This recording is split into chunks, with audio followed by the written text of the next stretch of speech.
தமிழக அரசால் புதிதாக தேர்ந்தெடுக்கப்பட்ட தீயணைப்பு வீரர்களுக்கு 5 மாதங்களாகியும் பயிற்சி அளிக்காதது ஏன் என அன்புமணி ராமதாஸ் வினவியுள்ளார். கோடைக்காலம் தொடங்கிவிட்ட நிலையில் தீயணைப்பு துறையின் பணிச்சுமை அதிகரிக்கும் என்பதால் தேர்வு செய்யப்பட்ட வீரர்களை உடனடியாக பயிற்சிக்கு அனுப்ப நடவடிக்கை எடுக்க வேண்டும் என்றும் அவர் வலியுறுத்தியுள்ளார்.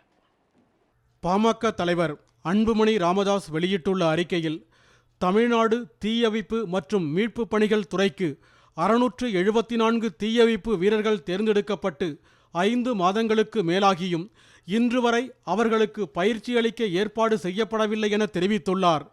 நீண்ட நடைமுறைகளுக்கு பிறகு தேர்ந்தெடுக்கப்பட்ட தீயணைப்பு வீரர்களுக்கு பயிற்சி அளித்து பணியில் சேர்க்காமல் மனித வளத்தை வீணடிப்பது எந்த வகையிலும் நியாயமல்ல.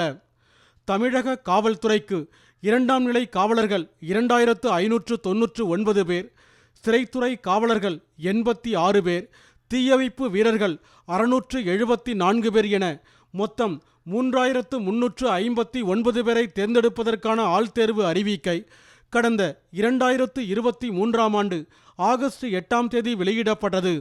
போட்டித் தேர்வு, உடற்தகுதி தேர்வு உள்ளிட்ட பல்வேறு நடைமுறைகளுக்கு பிறகு தேர்ந்தெடுக்கப்பட்ட அவர்களுக்கு கடந்த ஆண்டு நவம்பர் 27ஆம் தேதி முதலமைச்சர் மு.க. ஸ்டாலினால் பணி நியமன ஆணைகள் வழங்கப்பட்டன. தேர்ந்தெடுக்கப்பட்டவர்களில் 2ஆம் நிலை காவலர்கள், சிறைத்துறை காவலர்கள் ஆகியோர் பயிற்சிக்கு அனுப்பப்பட்டுவிட்ட நிலையில் தீயணைப்பு வீரர்கள் மட்டும் இன்னும் பயிற்சிக்கு அனுப்பப்படவில்லை. தீயணைப்பு துறைக்கு தேர்ந்தெடுக்கப்பட்ட பிறகும் இன்னும் பயிற்சிக்கு அனுப்பப்படாததால் அவர்கள் கடுமையான மன உளைச்சலுக்கு ஆளாகியிருக்கின்றனர்.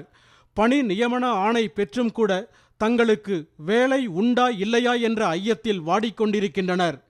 வேலைக்கான ஊதியம் கிடைக்காததால் அவர்களின் குடும்பங்களும் அவதிப்படுகின்றன. தீயணைப்பு துறையில் பல்லாயிரக்கணக்கான காலியிடங்கள் உள்ளன.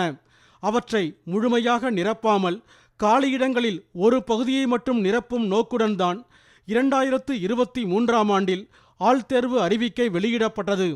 அதன்பின் ஆள்தேர்வு நடைமுறைக்காக 1½ ஆண்டுகள் ஆகிவிட்ட நிலையில் காலி இடங்களின் எண்ணிக்கை மேலும் அதிகரித்துவிட்டன. இத்தகைய சூழலில் தேர்ந்தெடுக்கப்பட்ட தீயணைப்பு வீரர்களையும் பணியில் ஈடுபடுத்தாமல் இருந்தால் தீயணைப்பு துறை ஆள் பற்றாக்குறையால் முடங்கிவிடக்கூடும். கோடைக்காலம் தொடங்கிவிட்ட நிலையில் தீயணைப்பு துறையின் பணிச்சுமை அதிகரிக்கும். தீ விபத்துகள் ஏற்பட்டால் அவற்றை சமாளிக்க தீயணைப்பு வீரர்கள் அதிகம் தேவை. அதை கருத்தில் கொண்டு தீயணைப்பு துறைக்கு தேர்வு செய்யப்பட்ட 674 வீரர்களையும் உடனடியாக பயிற்சிக்கு அனுப்ப தமிழக அரசு நடவடிக்கை எடுக்க வேண்டுமென அன்புமணி வலியுறுத்தியுள்ளார்.